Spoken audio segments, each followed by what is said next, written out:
हिजो अस्ति गत 5 अगस्त 2021 को दिन जुन नवगठित नागरिक समाजद्वारा डाकिएको पत्रकार सम्मेलनमा उहाँहरूले कुराहरू जति जति कुराहरू राख्नुभयो,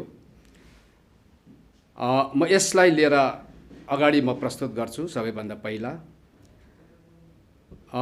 नागरिक समाजमा वरिष्ठ व्यक्तित्वहरू हुनुहुन्छ अनि अनुभवी व्यक्तिहरू हुनुहुन्छ अनि अति आदरणीय व्यक्तिहरू हुनुहुन्छ। सर्वप्रथम त उहाँहरूले जो नागरिक समाज एउटा बनाउने गठन गर्ने जो निर्णय लिनुभयो, म यहाँहरूको निर्णयमाथि एकदमै स्वागत जनाउँछु, शुभकामना पनि टक्राउन चाहन्छु। कसैले पनि कुनै अर्गनाइजेसन स्थापित गर्दा भरसक चाहिँ उहाँहरूले आफ्नो समाजको लागि, आफ्नो राज्यको लागि केही राम्रो होस् भनेर लक्ष्य राखेर नै खोलेको हुन्छ। तर कहिलेकाहीँ हामीले देखेको कुरा सत्य नहुन सक्छ र सत्य कुरा एकापट्टि हुन सक्छ। एउटा हिन्दीमा भनाइ छ, जो दिखता है वो होता नहीं है, जो होता है वो दिखता नहीं है। र त्यो चाहिँ के हो भने, सर्वप्रथम म नागरिक समाजको अध्यक्ष जो मनोनित हुनुहुन्छ, उहाँले वन नेसन वन रासन कार्डमाथि आफ्नो एउटा व्यक्तिगत तौरमा आफ्नो विचार प्रकट गर्नुभएको थियो।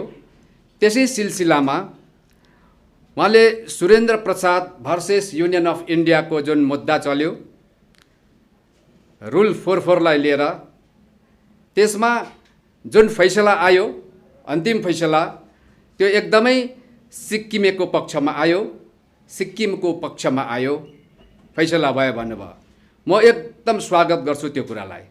बिल्कुल त्यो 100% त्यो उहाँको कुरा राइट हो, त्यो सही हो।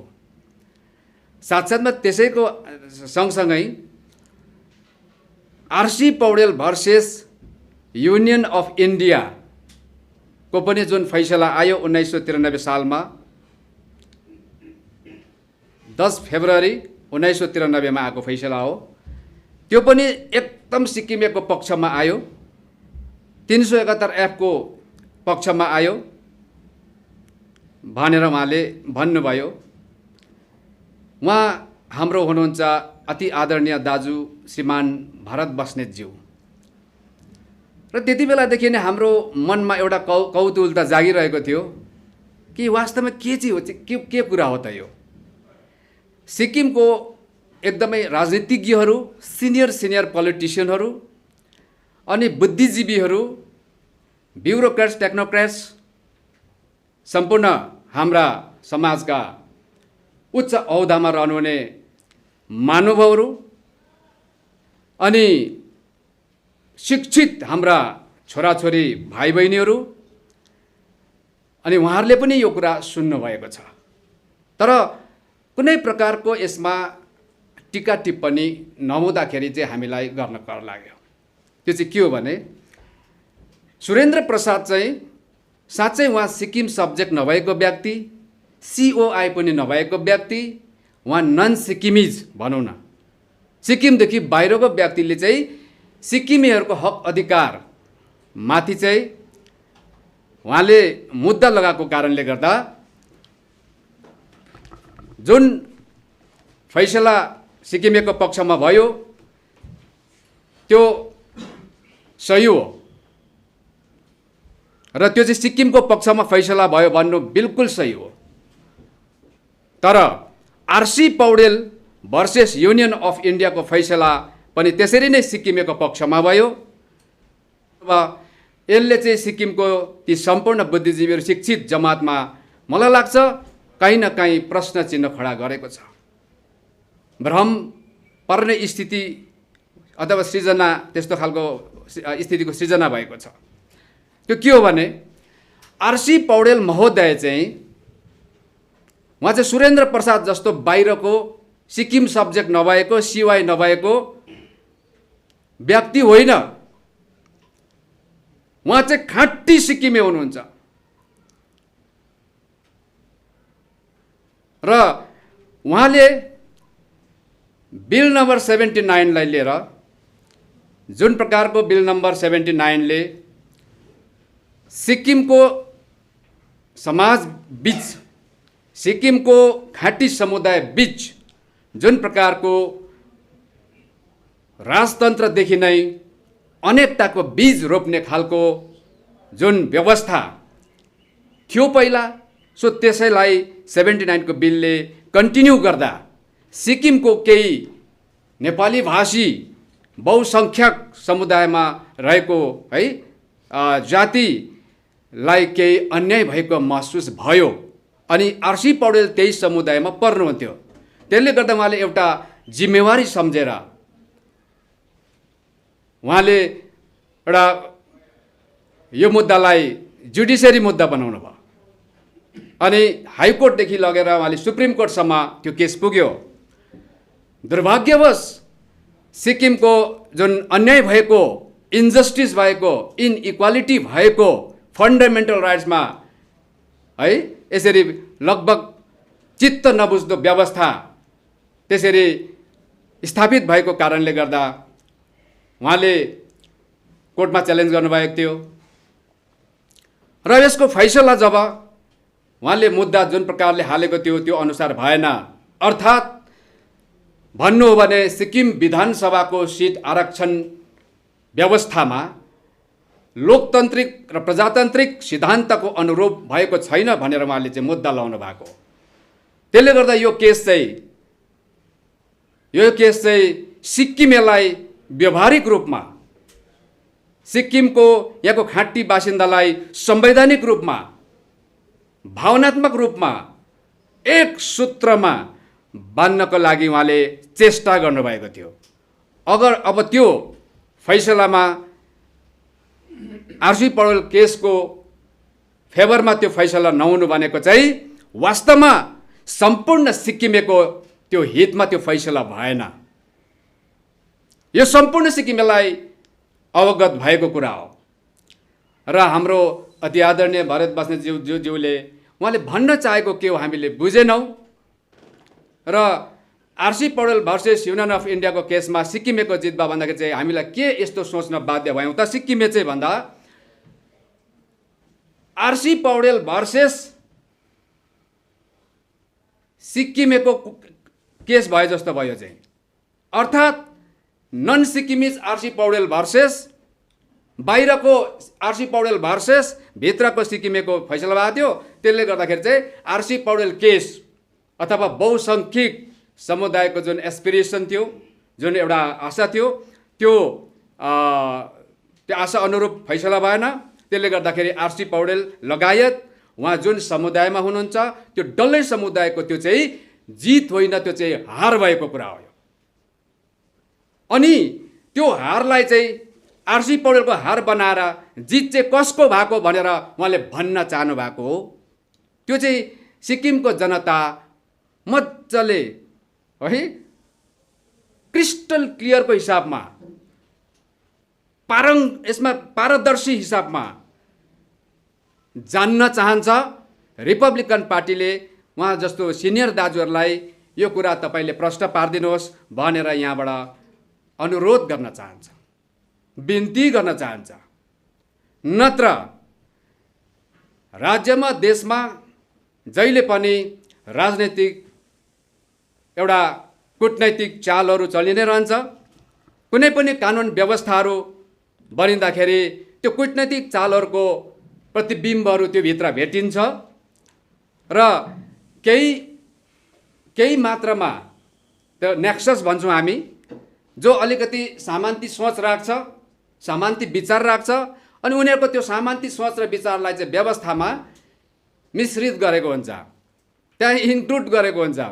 र कुर्सीकै लागि केवल आफ्नो स्वार्थपूर्तिकै लागि, सस्तोभन्दा सस्तो राजनीति गर्नकै लागि त्यस्ता सोच भएका, सामान्ती सोच भएका केही मात्रामा भएका व्यक्तिहरूको खुसामदी गरेर राजनीतिमा सफलता प्राप्त हुने जुन प्रकारको सिक्किममा ट्रेन्ड चलेर आएको छ, यो चाहिँ सिक्किमको लागि खालि एउटा समुदाय मात्र होइन, सिक्किमको सम्पूर्ण सिक्किमको लागि चाहिँ खतरा हो, यो चाहिँ घातक हो। जसरी अङ्ग्रेजले कानुन बनाए सिक्किमको जमिन किनबेचमाथि, अङ्ग्रेजले कदाचित सिक्किमको भलाइ चाहँदैन थियो। हाम्रो महाराजा त्यति बेला कमजोर हुनुपर्छ, उसको राज्यमा गृहयुद्ध हुनुपर्छ, विद्रोह हुनुपर्छ, अनि उसको नागरिक बीचमा आज ठुलो कन्ट्रोभर्सी हुनुपर्छ, विवाद पैदा हुनुपर्छ, अनि उसको राज्यको त्यो नागरिकहरूले त्यो कारणले गर्दा त्यहाँ विद्रोह आउनुपर्छ। अनि त्यति बेला चाहिँ राजा पनि कमजोर हुन्छ, देश पनि कमजोर हुन्छ, अनि मात्रै हामी हस्तक्षेप गर्न सक्छौँ भन्ने डिभाइड एन्ड रुलको पोलिसी लागू गर्न चाहन्थ्यो। त्यस अन्तर्गत उनीहरूले हाम्रो महाराजालाई आज इन्करेज गर्नुभयो कानुन त्यस्तो खालको बनाउन।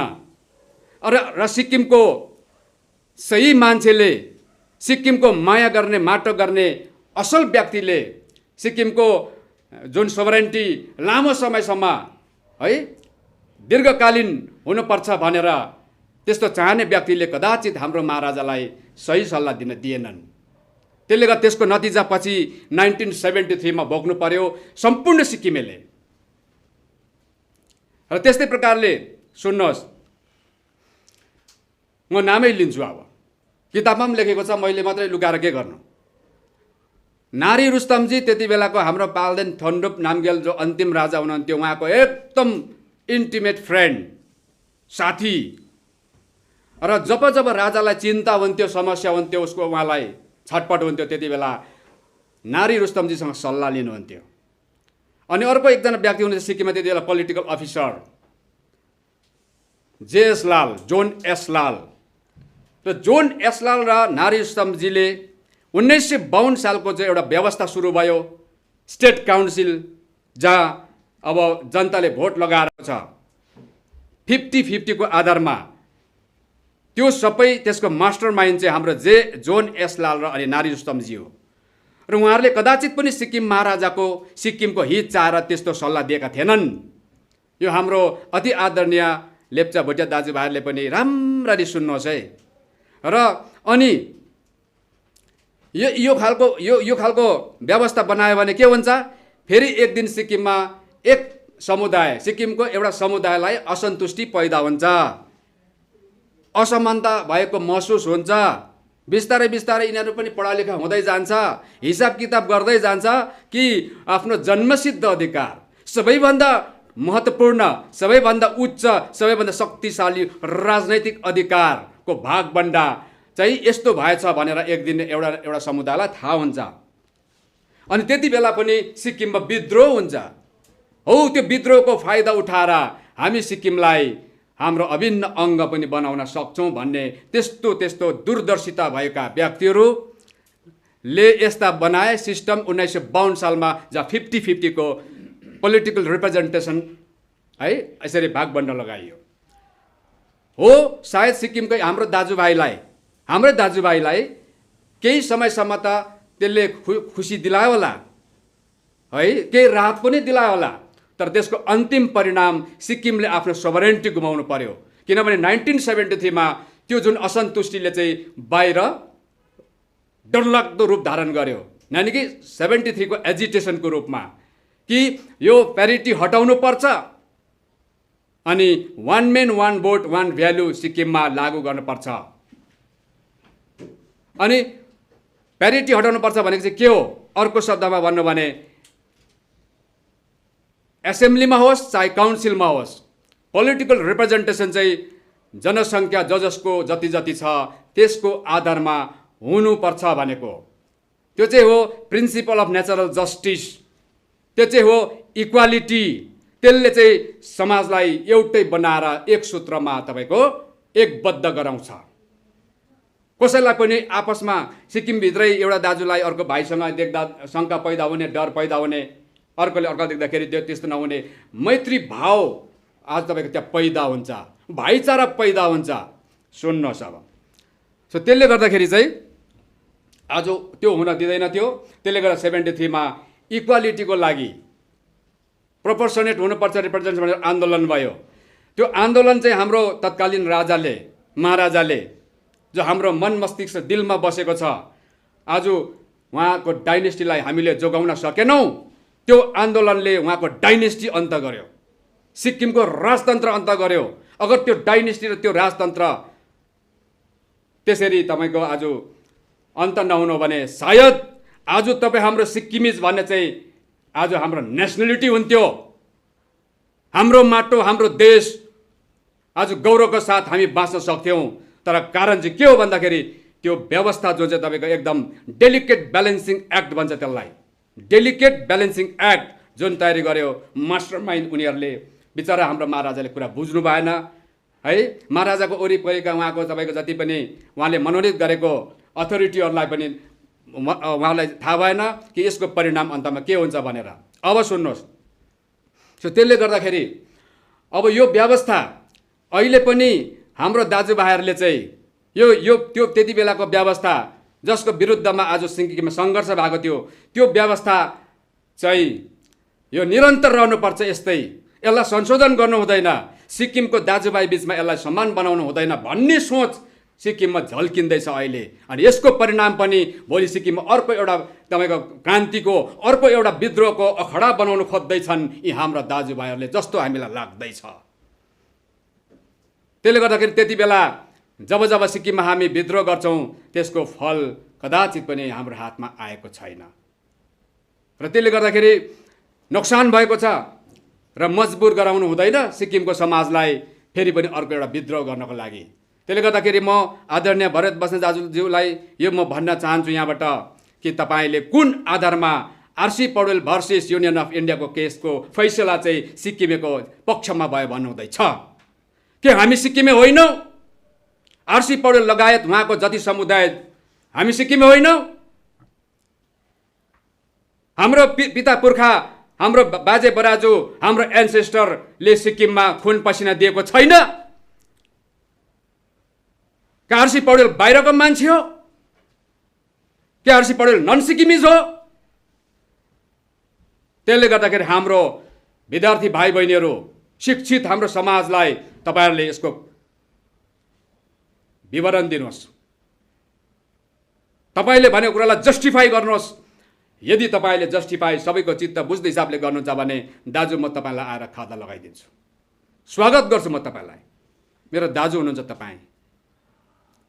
हामी त धेरै कुरा चाहिँ आज कुण्ठित भएर बसेको छौँ, नीलकण्ठ जस्तो भएर बसेको छौँ कि हाम्रो समाजभित्र किन आपसमा हामी तपाईँ है आफ्नो आफ्नो भेद खोलाखोल गर्नु भनेर केही पनि पो भनेको छैनौँ त।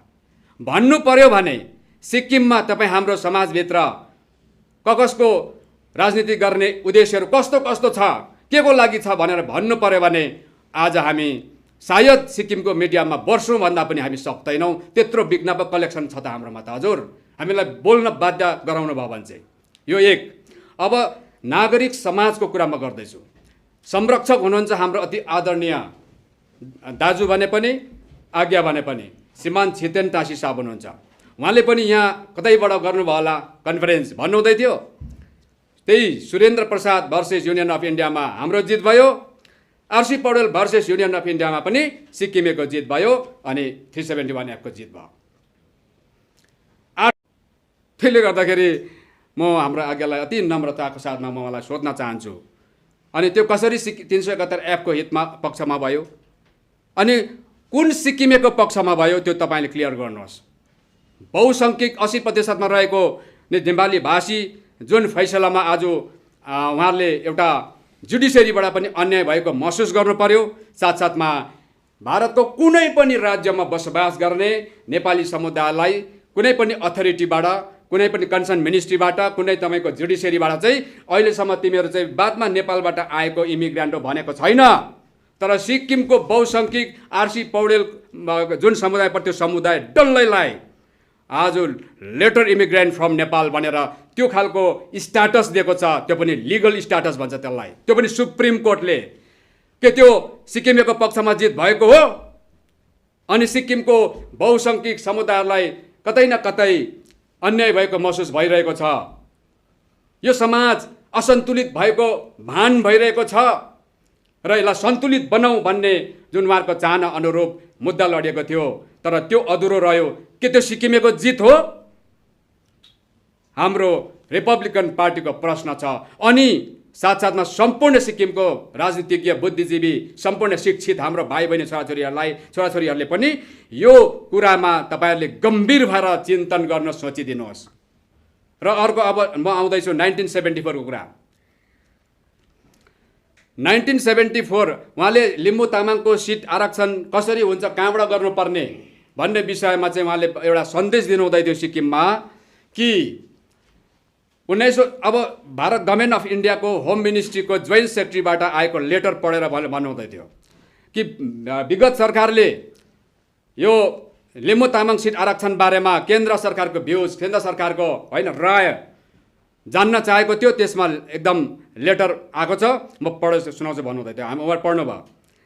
अब लिम्बू तामाङको सिट चाहिँ 371F ले सिक्किमलाई गभर्न गरेकोले गर्दा 371F भारतको संविधानको एउटा अङ्ग, एउटा के अरे आर्टिकल भएकोले गर्दा 371F ले नै सिक्किमको विभिन्न जाति समुदायको सिट आरक्षण गर्ने सब आर्टिकल F मा प्रोभिजन भएको कारणले गर्दा चाहिँ आर्टिकल 332 र अन्य भारतको संविधान अन्तर्गत लिम्बू तामाङको सिट आरक्षण हुँदैन र सिक्किममा अन्य रहलको पनि हुनेवाला छैन। त्यो चाहिँ हो 371F को आधारमै हुन्छ। त्यसमा एकदम म स्वीकार गर्छु हाम्रो छितेनटासी आज्ञाको कुरा। र अब ओल्ड लजको कुरा आयो। फेरि 371F ले ओल्ड लजलाई प्रोटेक्ट गर्ने कुरा आयो। ओल्ड लज अनुसार सिक्किम चल्छ, 371F ले प्रोटेक्ट गरेको छ। त्यसले गर्दाखेरि अब ओल्ड लज मध्येमा सिक्किम सब्जेक्ट रिप्रेजेन्टेसन एक्ट 1974 अन्तर्गत 74 मा चुनाव भयो। प्रजातान्त्रिक सिक्किमको पहिलो चुनाव र पहिलो सरकार गठन भयो एलडी काजी साहबको अगुवाईमा।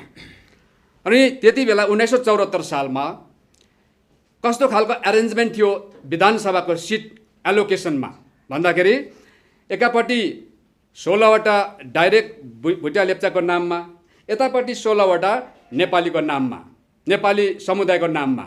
अनि एउटा सिट सङ्घ भनेर त्यही 16 बिएलको भित्र इन्क्लुड भयो। यतापट्टि एउटा सेड्युल कास्ट, एउटा चोङ भनेर त्यही 16 भित्र इन्क्लुड थियो। र त्यसले गर्दाखेरि अब पुरानो कानुन अनुसार नै हाम्रो लिम्बू तामाङ दाजुभाइको 371F ले प्रोटेक्ट गरे अनुसार नै, त्यसमा भएको प्रोभिजन अनुसार नै लिम्बू तामाङको सिट दिनुपर्ने हुन्छ भनेर चाहिँ त्यो केन्द्रले लेटर पठाएको उहाँले पढ्नुभयो। त्यो केन्द्रले पठाएको ठिक छ। अब हामीले के गर्ने त? सल्लाह हो यो चाहिँ, अब आज्ञासम्म सल्लाह हाम्रो। हामी दाजुभाइ हो, एउटै घरको परिवार हो हामी। त्यसो भने अब 1974 सालको 50-50 को सिट रिजर्भेसन जो प्यारिटी भनिन्थ्यो त्यति बेला, अहिले पनि त्यसलाई प्यारिटी हामी मान्छौँ। अब त्यो सिटलाई त्यो त्यो त्यो त्यो खालको एरेन्जमेन्ट गर्ने कानुन, पुरानो कानुन सिक्किम सब्जेक्ट रिप्रेजेन्टेसन एक्टलाई त हामीले बहाली गर्नुपर्ने हो भन्ने कुरा उहाँको बुझियो। ठिक छ, त्यो पनि हामी एक्सेप्ट गर्छौँ, वेलकम गर्छौँ उहाँको कुरा। र अनि सिक्किममा लागू अहिले कुन चाहिँ कानुन भएको छ भन्दा सिट एसेम्ब्लीको रिजर्भेसनमाथि चाहिँ भारतीय कानुन union act representation of the people amendment act 1980 सिक्किममा अहिले सिक्किममा चाहिँ मूल कानुन भनेको यसको आरपी एक्ट 1950 एन्ड 51 हो। त्यसैको धारा 7 लाई एमेन्ड गरिकन सिक्किममा चाहिँ त्यो एमेन्डमेन्ट एक्ट 1980 लागू भइरहेको छ।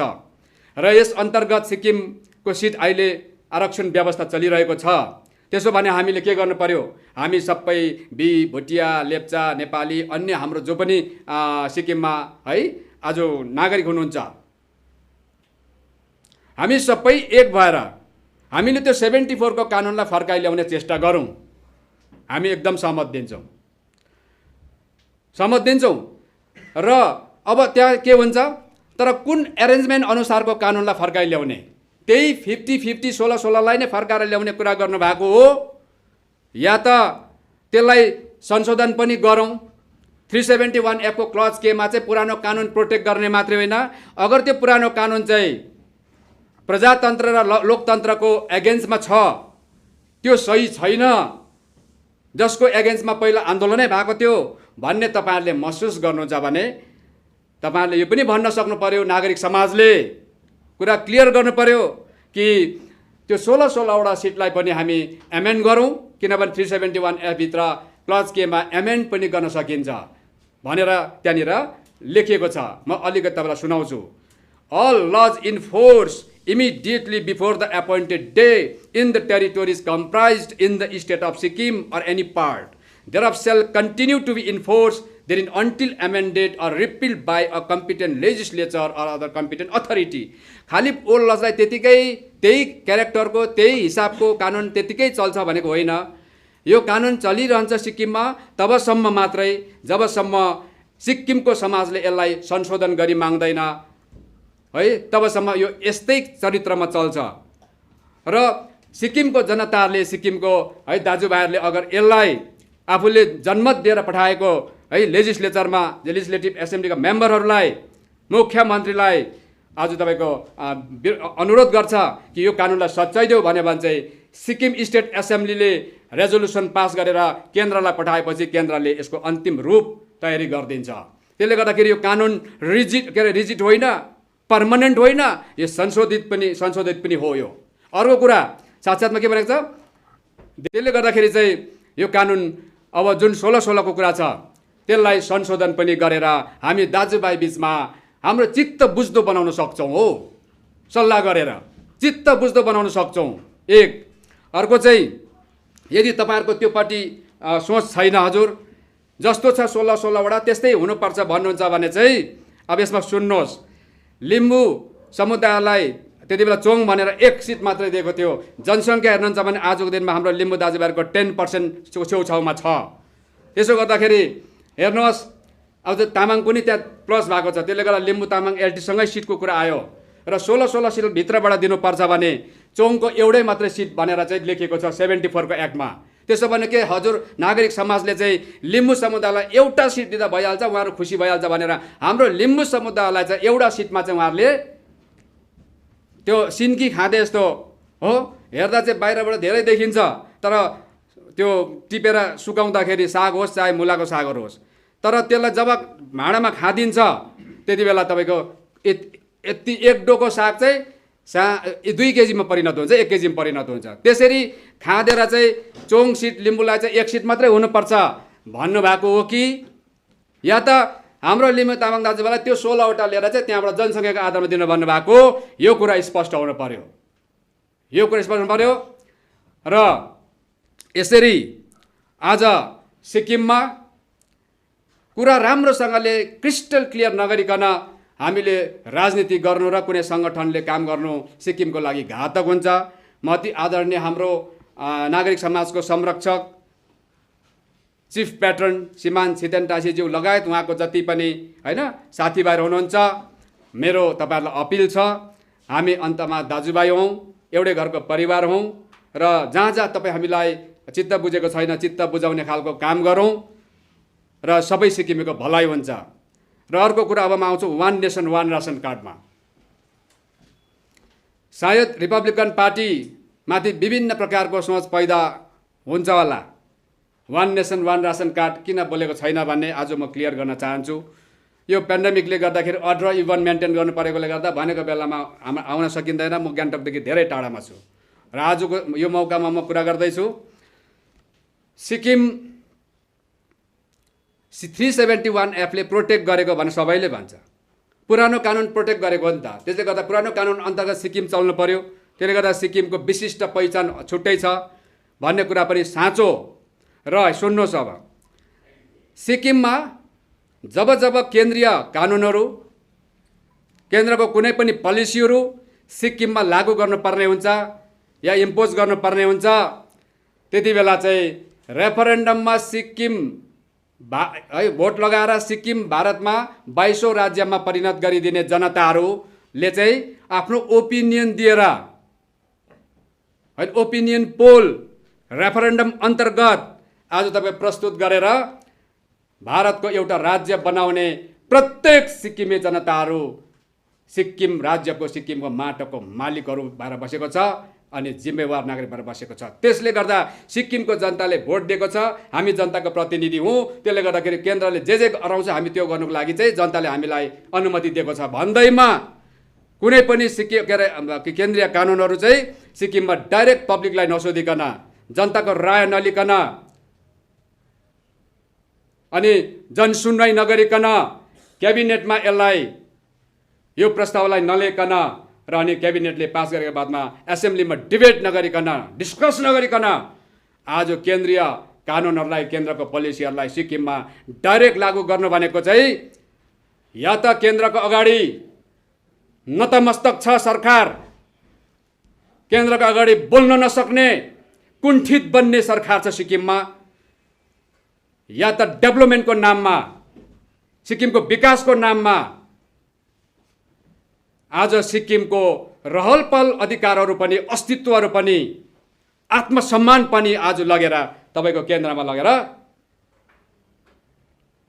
बेच्दैछ। नत्र भने एउटा जिम्मेवार सरकारले, मुख्यमन्त्री महोदयले हामीलाई जनताले जनमत दिएर पठाएको छ अनि यो सम्पूर्ण जनता, म लगायत सम्पूर्ण जनताहरूलाई 371 एक्टले सुरक्षा दिएको छ अनि सुरक्षा चाहिँ ओल लजलाई प्रोटेक्ट गरेर दिएको छ भनेर उहाँलाई यदि यो जिम्मेवारी थाहा हुन्थ्यो भने, उहाँकोमा यो खालको नैतिकता थियो भने उहाँले चाहिँ आज सिक्किमको जनतालाई सोध्नु पर्थ्यो। विभिन्न जनताको सङ्घ संस्थाहरू छ, पोलिटिकल पार्टीहरू छ, जहिले पनि यो पोलिटिकल पार्टीहरूलाई हजुरहरूले दुश्मन नसोच्नुहोस्। सम्पूर्ण पोलिटिकल पार्टी र सङ्घ संस्था सिक्किमको हितको लागि खोलिएको, त्यसले गर्दा सबै हितधारक सङ्गठनहरूलाई तपाईँहरूले कन्फिडेन्समा लिएर चाहिँ अनि मात्रै अगाडि तपाईँहरूले कुनै कानुन लाउनु छ भने तपाईँहरूले त्यो कुरा गर्न सक्नुहुन्छ।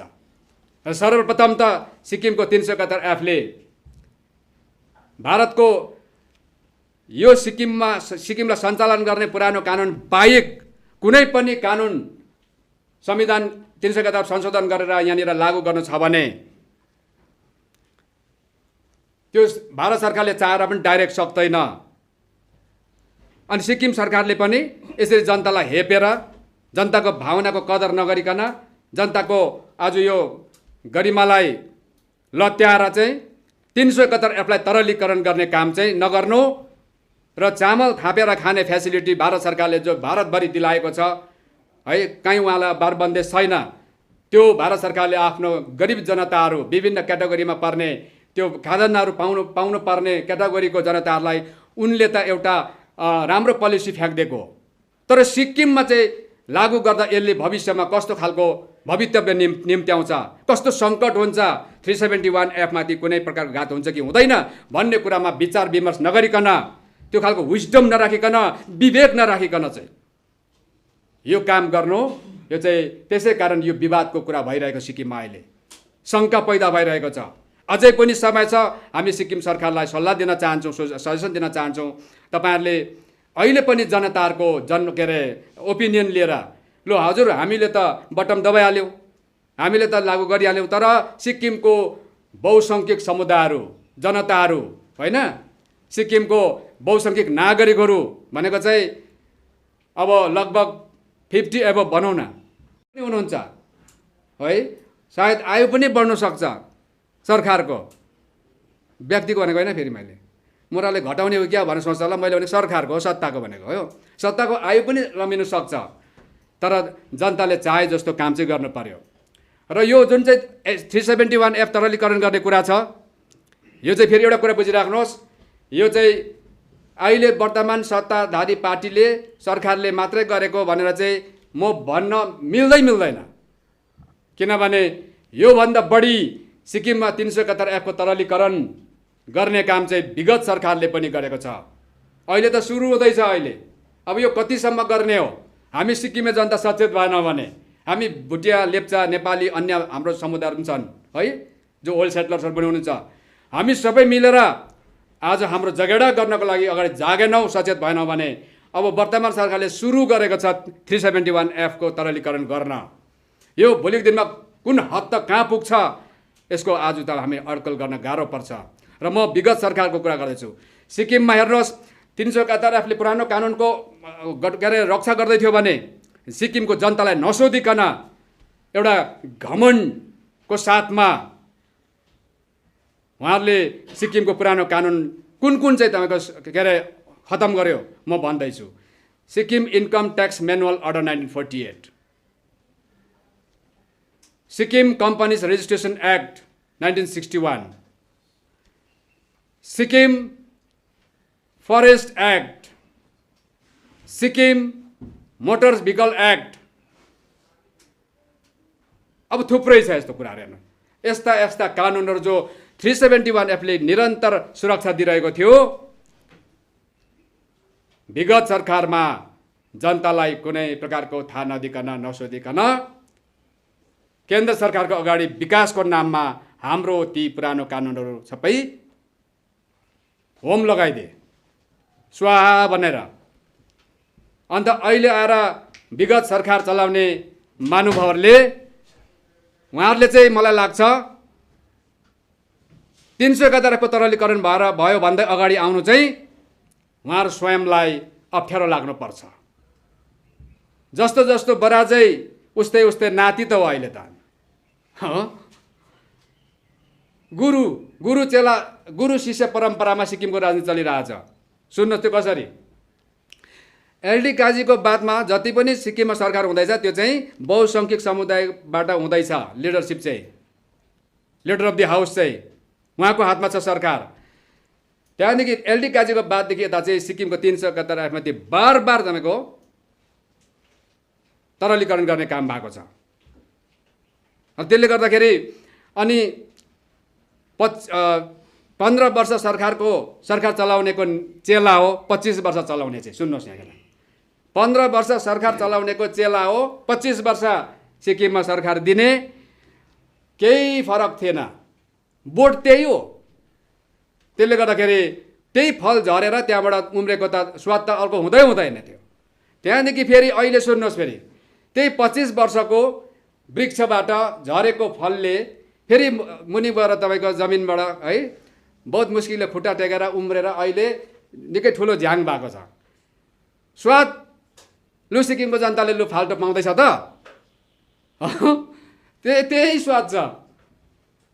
अन्त म त अझ शिक्षित समाजलाई है हाम्रो बुद्धिजीवीहरूलाई म कुरा राख्न चाहन्छु कि परिवर्तन भन्नेको परिभाषा चाहिँ कस्तो हुन्छ। अब क्रान्तिको परिभाषा र परिवर्तनको परिभाषा चाहिँ हामीले जुन ल्याएको छौँ अहिले त्यही हो त।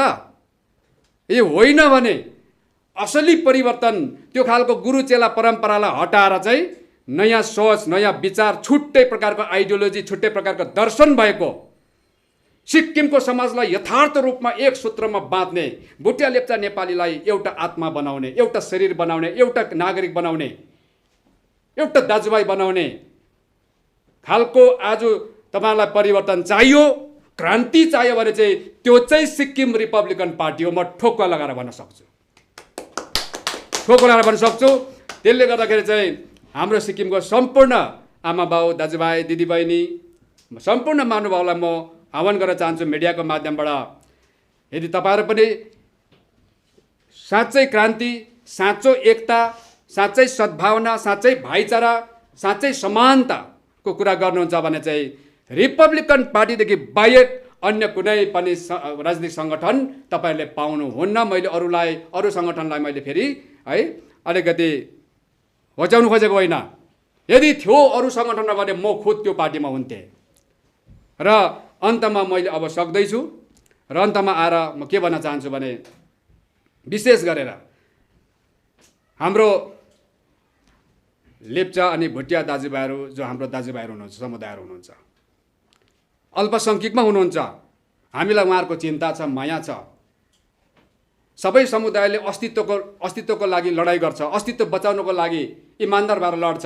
अनि हाम्रो छितेन टाँसीज्यू चाहिँ ती मध्येमा एकजना आफ्नो समुदायको, आफ्नो जातिको अस्तित्व, अस्मिता र उसको है अधिकार सुरक्षाको लागि इमान्दारपूर्वक स्ट्रगल गर्ने एकजना व्यक्ति हुन्। अनि उहाँ हाम्रो त्यस कारणले गर्दा त्यहाँबाट हामी इन्लाइटन भएको छौँ।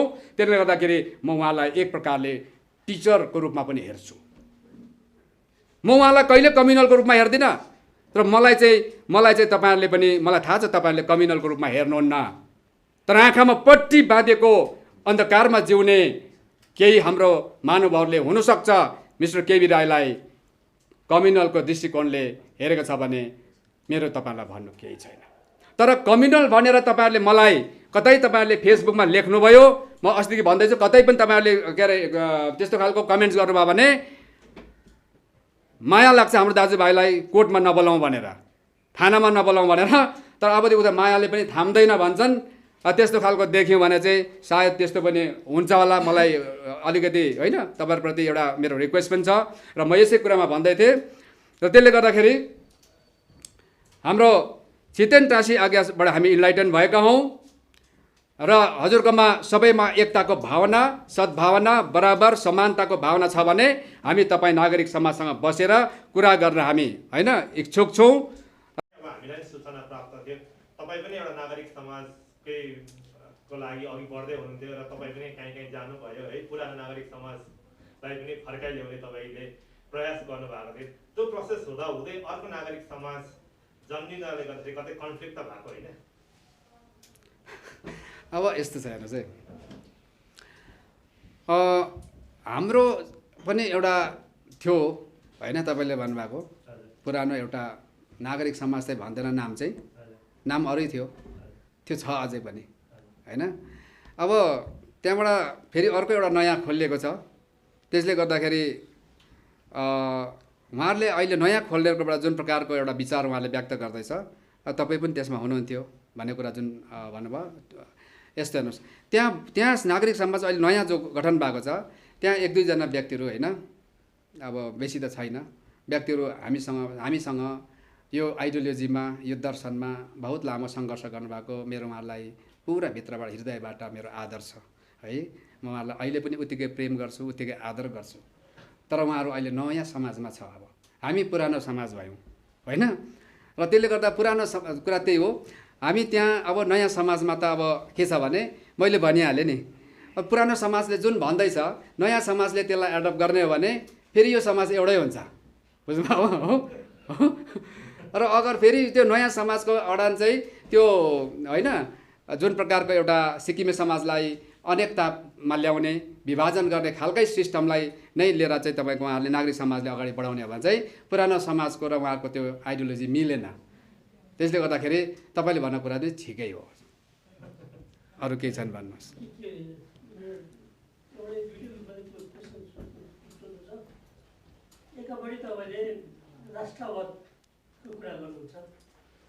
साह्रै जेन्युन छ। अनि हाम्रो विष्णु सरको है, अनि यसमा पहिला चाहिँ के छ भने अलिक कन्ट्राडिक्ट भयो बनाउँदै थियो होइन। के अरे कुन चाहिँ प्रश्न भन्दै थियो पहिलाको? राष्ट्रवादको कुरा त्यो त यो सेकेन्डको, अघि सुरुको मजाको थियो त्यो उहाँको प्रश्न। सुरुको के भन्नुभएको थियो प्रश्न? ए राष्ट्रवादको र अन्य। अब राष्ट्रवाद चाहिँ हामी किन कुरा गर्दैछौँ भने स्वामी विवेकानन्दको कुरालाई लिएर होइन, भने चाहिँ 371F चाहिँ यही राष्ट्रको संविधानको धारा हो। त्यसले गर्दाखेरि हामी चाहिँ 371F मान्छौँ भने डाइरेक्टली केन्द्रको कुनै पनि कानुनहरू यहाँ इम्प्लिमेन्ट गर्नको लागि चाहिँ जनताको राय लिनुपर्छ होइन। त्यसले गर्दा त्यो मौका पनि, त्यो अवसर, त्यो अधिकार पनि धारा 371F भारतको संविधान, राष्ट्रकै संविधानले दिएको हो। त्यसले गर्दा हामी संविधानदेखि परतिर राष्ट्रलाई कुनै ऐद हुने खालको कुरा हाम्रोबाट छैन हजुर होइन। त्यसले गर्दा 371F हामी भित्र रहेर कुरा गर्न हामी राष्ट्रवादी नै हुन्छौँ। संविधान हो नि त राष्ट्रको। त्यसले गर्दाखेरि एक चाहिँ, अर्को चाहिँ जुन के अरे सुप्रिम कोर्टको फैसला भयो र आज लगभग 25-26 वर्ष पुगे र अब यसको औचित्य कति रहन्छ कि हामी यसलाई चित्त बुझेको छैन यो फैसलादेखि भन्दाखेरि भने चाहिँ उहाँहरूले यो कानुनलाई, यो फैसलालाई फेरि च्यालेन्ज गर्नु सक्दैन भनेर कहीँ लेखेको छैन है। र अर्को कुरा चाहिँ 371F भित्र रहेर कुनै पनि पुरानो कानुनलाई संशोधन गर्नको लागि कुनै टाइम बाउन्ड छैन। सो त्यसले गर्दाखेरि 25-26 वर्ष भए तापनि यसलाई हामीले यदि चित्त बुझेको छैन भने यसलाई चित्त बुझाउनुको लागि हामी यसलाई फेरि एपिल गर्न सक्छौँ है। हजुर कानुनको विद्यार्थी मान्छे, हजुर तपाईँ कानुनविद मान्छे हजुर है। अब त्यसको पनि एउटा लिमिटेसन हुन्छ हैन, कानुनमा लिमिटेसन हुन्छ। विन्डो पिरियड दिएको हुन्छ भन्नुभएको तपाईँले केही समय लिमिटेसन हुन्छ। कानुनले त लिमिटेसनको कुरा गरिहाल्छ, कुनै कुरा गर्दा लिमिटेसन र त्यहाँदेखि लोकल स्ट्यान्डिङको कुरा गर्छ। हजुर लोकल स्ट्यान्डिङ 30 वर्ष पछाडि त्यसलाई रिभ्यू गर्नुको लागि तपाईँलाई त्यसमा त्यो लिमिटेसनले तपाईँलाई बार गर्दैन त? होइन। अब बिल्कुल बिल्कुल बिल्कुल सर, यसमा के छ भने हेर्नुहोस्, हामीले जुन चाहिँ RC Paudel versus union of इन्डियाको जुन फैसला भएको छ हामीले त्यो फैसलालाई च्यालेन्ज गर्नु छैन। सुन्नुहोस् है अब कुरा चाहिँ त्यो फैसलालाई च्यालेन्ज गरेको होइन 5 बेन्चको। हामीले त्यो फैसलालाई च्यालेन्ज नगरिकन जुन हामीलाई तपाईँको असमान भएको महसुस भइरहेको छ सिक्किममा त्यसलाई हामीले नयाँ प्रकारले है त्यसमा अरू हाम्रो एभिडेन्सहरू त्यसलाई प्रमाणहरू दिएर त्यसलाई फ्रेस एउटा नयाँ रूपमा हामी गर्दैछौँ होइन गर्न सक्छौँ। त्यो चाहिँ प्रोभिजन छ फेरि त्यो केसमा र त्यसै कारण त अहिले चलिरहेको छ। त्यसै कारण कोर्टले अहिले यो चाहिँ बहुत पुरानो भयो त्यसले गर्दाखेरि यसको एउटा सीमित एउटा समय हुन्छ यसलाई फेरि रिभ्यू गर्ने अथवा यसलाई फेरि एपिल गर्ने।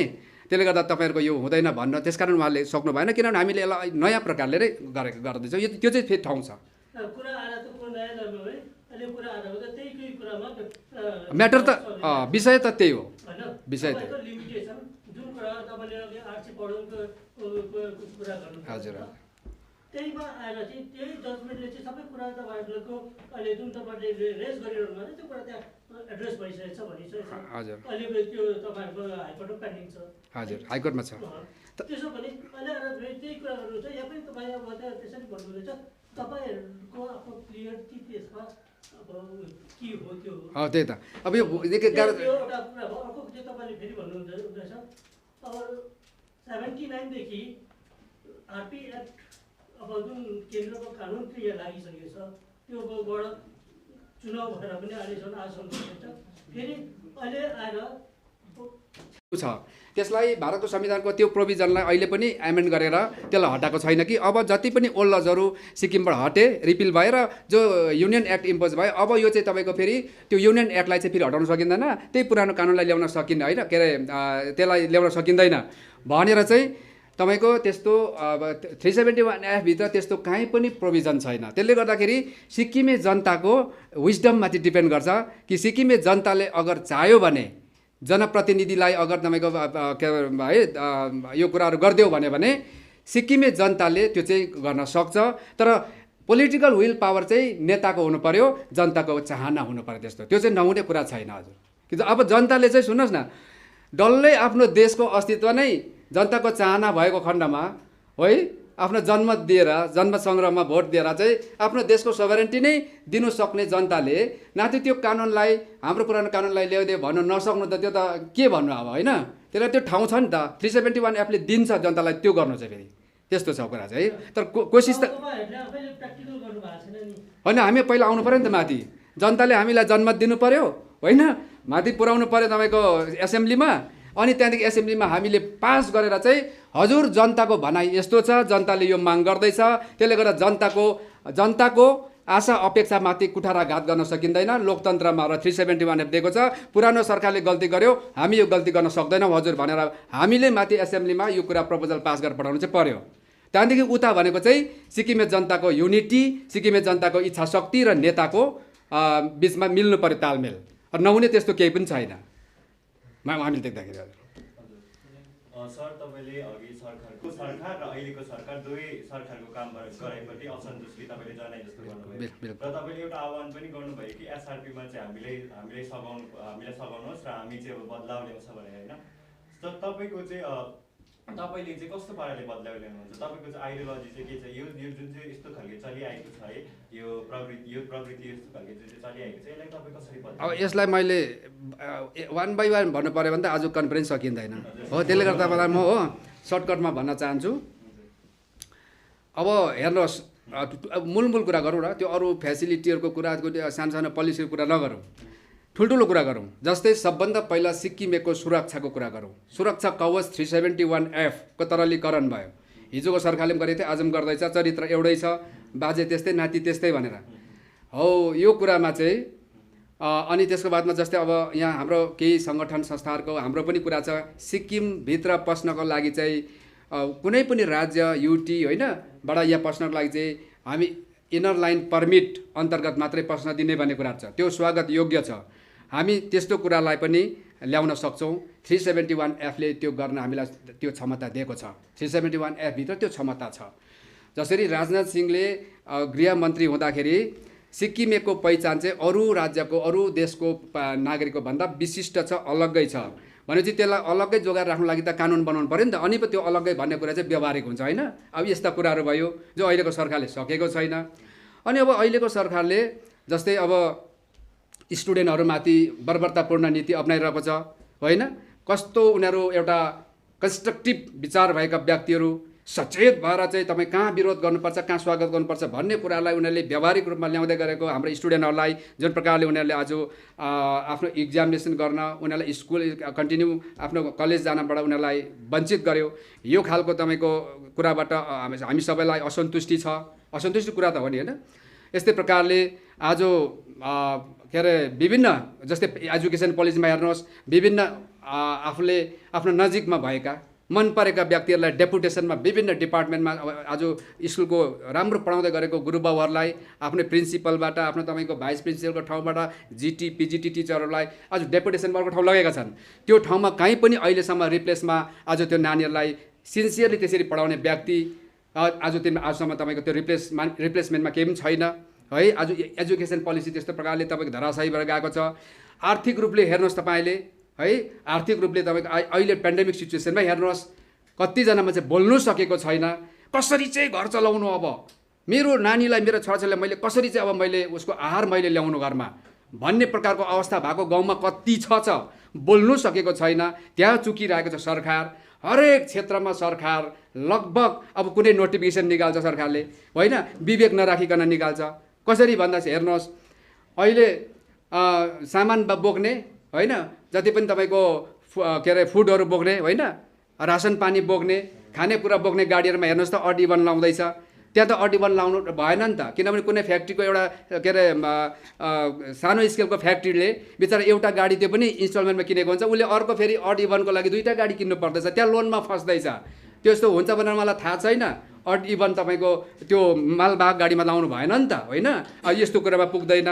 अहिले तपाईँको डल्लै कन्टेनमेन्ट गर्ने भन्छ एउटा डल्लै के अरे पञ्चायत वार्ड, अनि त्यहाँभित्रको मान्छेलाई कस्तो समस्या आउँछ भनेर त्यो बुझ्नु सक्दैन। मतलब उहाँहरूकोमा त्यो विवेक नै नभएको जस्तो सिक्किममा अवस्था भइरहेको छ। अनि एउटा नोटिफिकेसन अहिले निकाल्छ, भरे चेन्ज गरेर भरे अर्को निकाल्छ, मान्छे कन्फ्युजन, मतलब लथालिङ्गै अवस्थामा छ। तर रिपब्लिकन पार्टी सत्तामा आयो खण्डमा है, जुन कुराहरू नमिलेको छ सिक्किममा, चाहे त्यो संविधान भनौँ, संवैधानिक प्रावधान भनौँ, चाहे कानुन व्यवस्था भनौँ, चाहे सामाजिक संरचना भनौँ, चाहे एजुकेसन पोलिसीको कुरा गरौँ, चाहे इकोनोमिक भनौँ, हरेक कुरामा तपाईँको नयाँ प्रकारले यसलाई सुदृढीकरण गरेर नयाँ आयामहरू, नयाँ होइन यसको मेकानिजमहरू यसमा तपाईँ थपेर यसलाई बिल्कुल नयाँ प्रकारको सिक्किम सञ्चालन गर्न सक्छ भन्ने कुरा चाहिँ हाम्रो आइडियोलोजी हो। सर, तपाईँको कुराबाट हामीले बुझ्न सक्यो कि तपाईँको इस्युजहरू, प्रब्लम्सहरू तपाईँले धेरै नै देख्नु भएको रहेछ होइन। र एउटा तपाईँ पोलिटिकल पार्टी हुनुहुन्छ, सिक्किम रिपब्लिकन पार्टी होइन, र सरकारले काम नगरेको खण्डमा चाहिँ त्यो काम भएको छैन भनेर सरकारलाई चोकहरू देखाउनु, यस्तो यस्तो जग्गामा तपाईँले मिस आउट गर्दैछ भनेर देखाउने काम चाहिँ अपोजिसनको रहन्छ, एउटा पोलिटिकल पार्टीको रहन्छ। तपाईँले यत्रो धेरै इस्युजहरू देख्नु भएको छ, कतिवटा इस्यु चाहिँ तपाईँले सरकारलाई देखाउनु भएको छ, सरकारले यो जग्गामा। अहिलेसम्म मैले हेर्नुहोस्, जब सरकार सत्तामा रह्यो केही वर्ष, 1 महिना, 6 महिना, 7 महिना त हामीले केही भन्नै भएन, किन भर्खर नयाँ आएको सरकार हो, अनुभव पनि त हुँदैन भनेर हामीले यस्तो साह्रै बिक्री गऱ्यौँ। अब जब तपाईँको जब यो फर्स्ट फेजमा अथवा यो पहिलो जुन पेन्डेमिक होइन तपाईँको स्प्रिड भएर आयो यो कोरोना भाइरसको कुराहरू, त्यहाँदेखि सरकारले जुन प्रकारले विवेक पुऱ्याएर गर्नुपर्ने विभिन्न क्षेत्रको कुराहरू मैले अघि तपाईँलाई भनिहालेँ, यसमा धेरै चुकहरू भयो, धेरै गलत डिसिजनहरू भयो। त्यसमा हामीले प्रेस कन्फरेन्सको माध्यमबाट, व्यक्तिगत तौरमा पनि हामीले आफ्नो फेसबुकबाट अथवा पार्टीको होइन के अरे मिडिया, सोसियल मिडियाबाट हामीले विभिन्न प्रकारको सुझाव सजेसन राख्दै आएको छौँ। अनि आज पनि राखिरहेको छौँ कि यो वान नेसन वान रासन कार्ड लागू गर्दा चाहिँ सेन्ट्रलको पोलिसी हो, सेन्ट्रलको एक्ट हो, एक्ट अनुसार तपाईँको यो बनिएको हो। अनि यसलाई पनि लागू गर्नको लागि चाहिँ जनताको चाहिँ राय लिनुपर्छ भनेर भन्दैछौँ। यो सुझाव नै हो समय कुरा। ठिक छ, हवस्, धन्यवाद हजुर तपाईँ।